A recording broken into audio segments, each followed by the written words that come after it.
Hello friends, welcome to Srivali's kitchen. Now I'm going to show a very simple recipe which is Rawa Kesari or Suji Halwa. This is again one of the prasads we make during the Navratri season. For this we need Rawa or Suji, 1 cup, 1 cup sugar, 1 cup or 3/4 of a cup milk, chopped nuts, ghee, and what I'm doing here is I'm just grating a nutmeg. If you want, you can add crushed cardamom. So first I'm going to add ghee to the non-stick pan and I'm going to roast the nuts. I have taken cashews and almonds.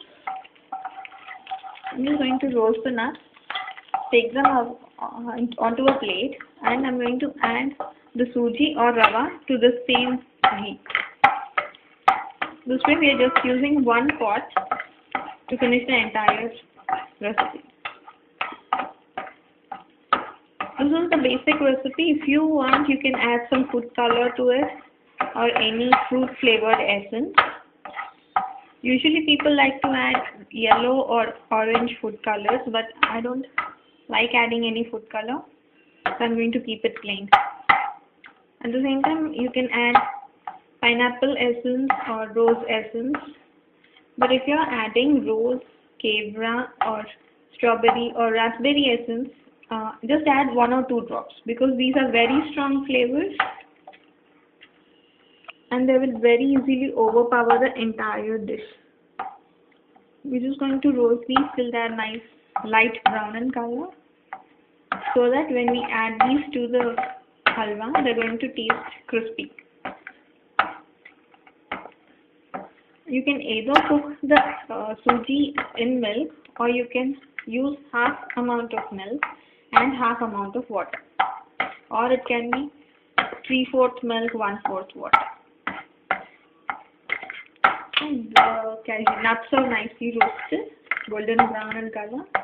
I'm going to take them onto a plate.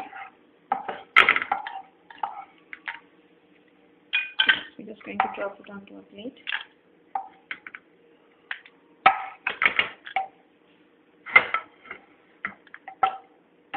And to the same ghee, I'm going to add the suji or rava. We're going to roast this to a nice golden color. I'm using little quantity here, but you can prepare this in larger quantities and store it in refrigerator. It will stay for up to 2 days. Also, you can either serve this hot or you can chill it and serve it cold. Try not to serve it at room temperature, but hot or cold will be fine. So we're just going to roast this. It will take about a minute or 2, not much. You can see the suji is now starting to change color. We just want it in a mild golden brown color. We don't want to brown it totally. We just want that golden shade to it. You will know that when it starts to release the smell of roasted suji. So to this, what we are going to do is we are going to add milk. Sometimes we need to add more quantity of milk or water. In that case, we'll just have to adjust the quantity of milk or water accordingly. See, you can see the shade here. So this is nice and done. Time to add milk.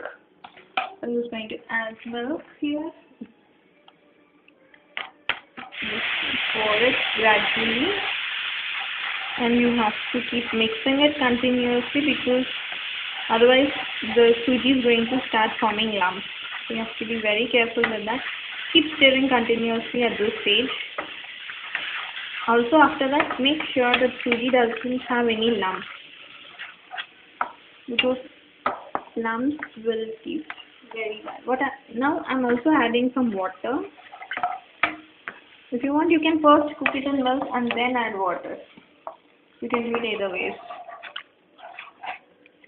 So now I'm just going to let this cook, cover it with a lid and let it cook for about a minute or 2.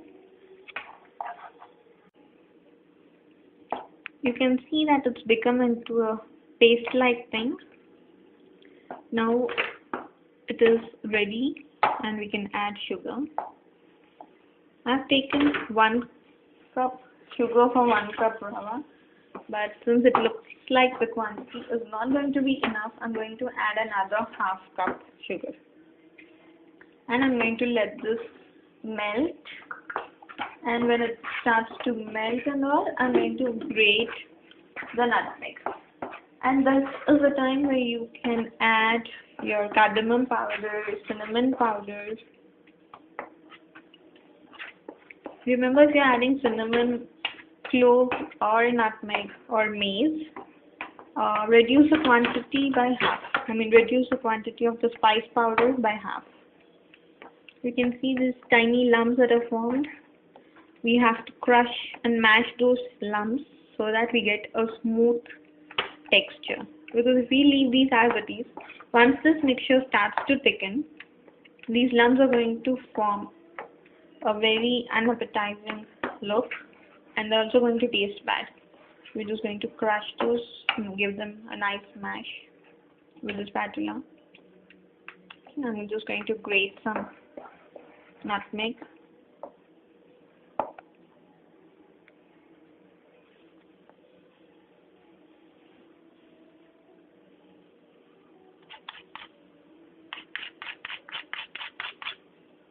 You can see I'm adding very little nutmeg, not much, because nutmeg is a strong flavor.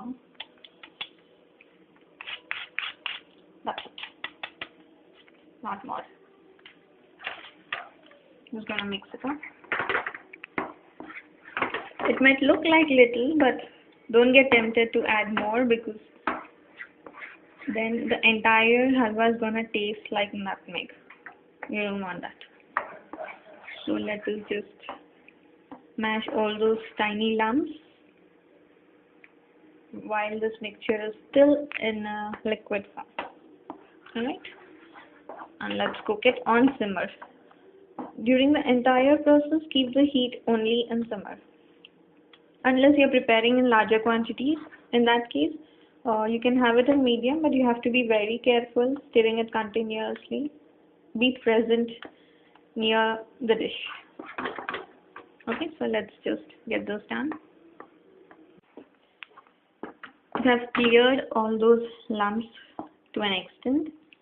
Yes, and the mixture is starting to thicken. So now is the time to add some ghee. Ghee is again your choice. I prefer to use with lesser quantity, but if you want, you can add more. Going to mix it up again, and since we are using a non-stick pan, we're going to turn off the heat a little earlier than the normal copper bottle, because once this mix starts to cool down, it's gonna thicken up much more. Now I'm adding the chopped and roasted nuts also. I'm just gonna mix it up. Cook this for another minute or half a minute maybe, not even a minute. Okay, it's starting to come closer. We're just going to cook this for half a minute and then turn off the heat.